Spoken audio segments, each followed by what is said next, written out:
Hi boys and girls, this book is called The Hospital Party and it's a level H. Before we get ready to read the story, let's think about our reading strategies. When you come to a word you don't know, look at the picture, think about the story, ask yourself if what you're trying, does it make sense? Does it look right? Go back and reread. Try it again if you get stuck.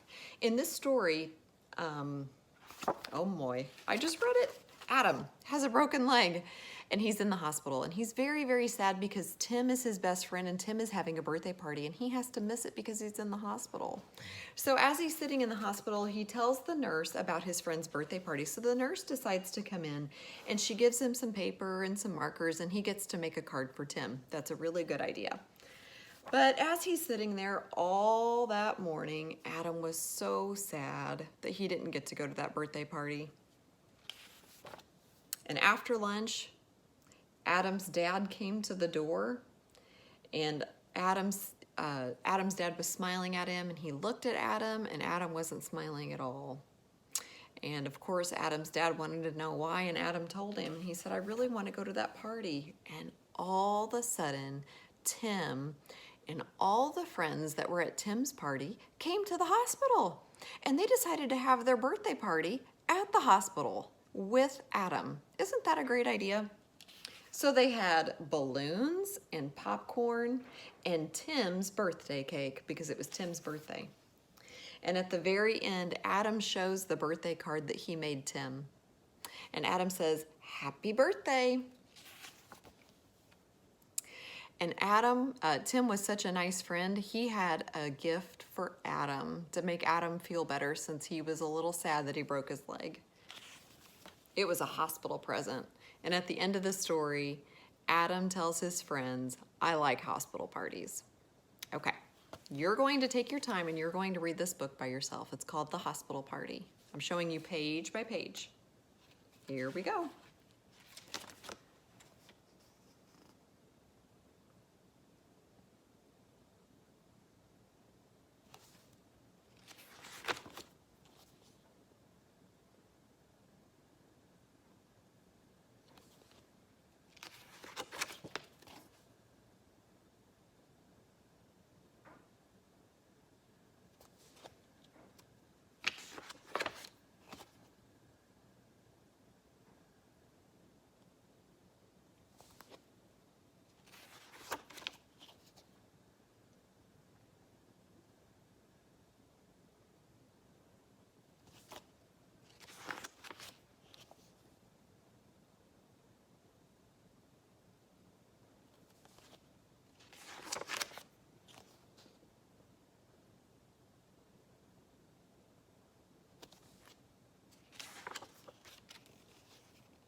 Thanks for joining me, but before I leave, I want you to think about some things.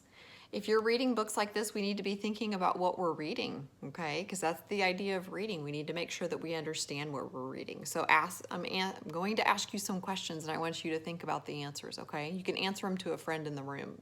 Your mom, your dad, your dog, whatever. Mabel's laying at my feet. I could tell her my answers if I needed to. All right, so here's my questions. Who are the characters in the story?